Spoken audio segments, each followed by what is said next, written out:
Welcome to the deep dive. Today we're tackling some pretty vivid source material ancient wisdom, detailed allegory all to answer a question that still hits home. What's the real immediate cost of putting your name down as a personal guarantee? Yeah, and we're not just talking about, a casual, I got your back. This is the formal act of surety. You're pledging your own assets, your reputation, for someone else's debt. And to really get the severity, our sources take us inside this amazing metaphor, the kitchen of Proverbs. I love that framing. The kitchen of Proverbs. It sounds intense, like it's this massive, unforgettable lesson in financial responsibility. Exactly. It's where abstract risk gets treated like, well, a kitchen infection. Mess up, and the discipline is immediate and physical. Our source uses this whole narrative, right, with Hebrew legal terms mixed into a kind of chaotic kitchen scene. That's the one. It visualizes an ancient law and makes it really visceral. Okay, let's dive into the drama then. How does something that feels like kindness, sure, I'll guarantee that loan for you, turn into basically losing your own shirt instantly? Yeah. We need to meet the key players. The tough chef, the well-meaning but foolish sous chef, and then there's an alien and a sailor. Right. Quite the cast. So section 1, the allegory of the winter kitchen. Set the scene for us. Okay, picture this really cold start kitchen. The core issue here is risk management, plain and simple. You've got Chef Fox, the enforcer, totally uncompromising. The source uses the number 20 to represent her, maybe signifying completeness or authority. Okay, Chef Fox, the boss, and the offender. That's the sous chef. His mistake wasn't burning the soup. It was what the text calls lightheartedness, or maybe better, carelessness, a serious lapse in financial judgment. A lapse that put the whole kitchen, the whole enterprise at risk. What's he holding that shows this mistake? He's got this huge bubble whisk, and this whisk isn't just for eggs. It's the symbol of becoming a guarantor. The Hebrew term is ḥārav. ḥārav. Okay, so the whisk. How does that work as a symbol? Well, think about what a whisk does. It blends things together. Right. Makes them inseparable. Ah, I see where this is going. Exactly. By picking up that whisk, by agreeing to be ḥārav, the sous chef has conceptually just blended his own financial well-being, his fate, with the person he guaranteed. And crucially, the person he guaranteed is, well, unstable. So he's mixed his good credit with potentially bad debt. Precisely. He's bound them together. And the problem is this isn't something that might happen later if the person defaults. The mixing, the blending, happens the moment he picks up that whisk. So the chef isn't waiting for things to go wrong. The danger is already present. Yes. The liability is active now. His own creditworthiness is immediately diluted. It's exposed. And Chef Fox, as the enforcer of the kitchen's rules, the law has to act immediately to secure the kitchen against that new risk. It's like preemptive damage control. She's saying, you just took a massive gamble with your solvency, and I need collateral right now to cover the potential loss. That's the absolute core insight here. The act of guaranteeing is the financial event, not the potential default down the line. The guarantee itself changes everything instantly. Okay, that sets up the next part perfectly. Section 2, the double security and the seeds garment. If the risk is immediate, the consequence have to be too. How does Chef Fox enforce this? Right. She doesn't mess around with warnings. The source says she uses 2 cooking ladles, holds them crossed, like an X. Crom ladles, what's that about? It signifies what the source calls twofold collateral. The number 16 is associated with this action, maybe emphasizing the severity or the specific articles of the law. Twofold collateral? Sounds serious. Like more than just covering the basic debt. Oh, much more. Think modern terms. It's not just seizing the business assets if you guarantee a company loan. It's them coming after your personal savings, maybe your house, your car. The crossed ladles mean the reach is deep and potentially personal. It's not just surface level. Okay, so these powerful ladles, what do they actually grab in the kitchen scene? They go straight for the sous chef's jacket, his garment. It was hanging neatly on a hook. The action has a specific name, lāqaḥ bigdō. Take his garment. His jacket.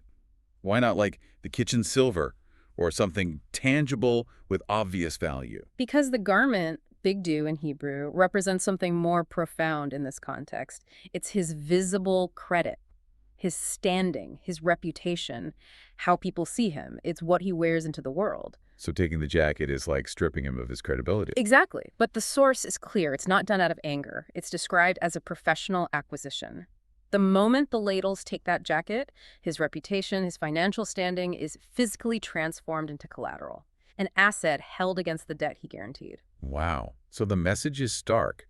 The second you guarantee someone, especially someone risky, your good name, your social standing, is basically on the chopping block. It's instantly vulnerable. Absolutely. Your reputation becomes the collateral. That's the ancient wisdom. Solvency isn't just money, it's how you're perceived. And that perception can be seized.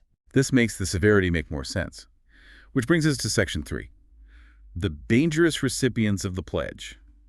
Who did he guarantee? Because that seems key to the chef's harsh reaction. It's absolutely crucial. This wasn't his reliable buddy, the baker next door. He guaranteed two specific types of people, both high risk: the stranger, which is zar in Hebrew, and the foreign woman, nokriya. Okay, the stranger czar. The source uses a pretty wild image for this one, right? A green alien stepping off a UFO. Yeah, it's deliberately extreme. It's meant to show someone completely outside the system. Unknown origins, unknown language, no local ties, no history. You can't track them down easily. So guaranteeing the czar means you're guaranteeing someone who the lender has almost no way of pursuing themselves. Precisely. They're basically judgment-proof within the local system. So 100% of that risk, it lands squarely on the guarantor, our poor sous chef. His lightheartedness means he absorbed catastrophic risk. And he did it twice. The second guarantee was for the nokriya, the foreign woman, visualized as a sailor. Yes, a sailor just arrived, smelling of the sea. She represents someone who crosses boundaries, specifically water, to enter the community.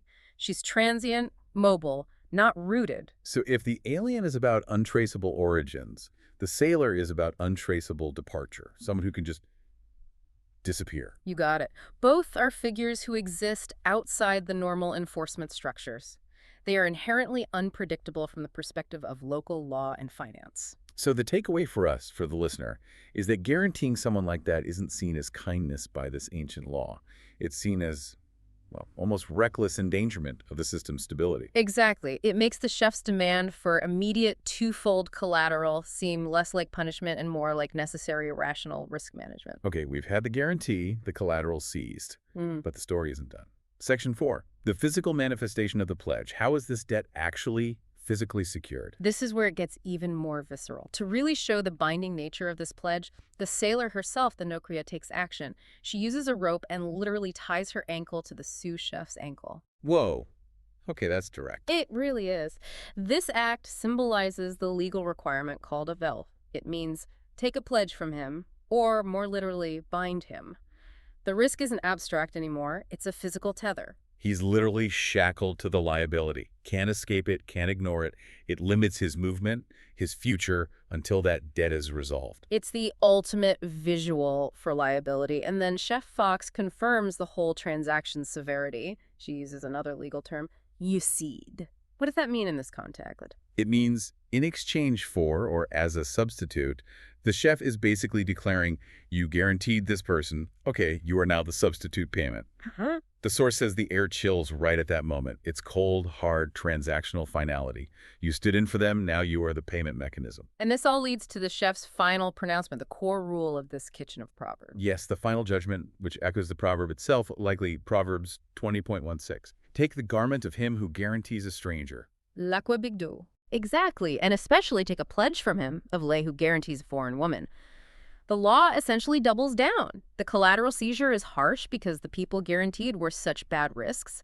The sous chef wasn't judged on his intentions, which might have been kind, but on his terrible judgment. Which brings us to the outro. What happens to the sous chef? What's the lesson for the modern learner, for us listening today?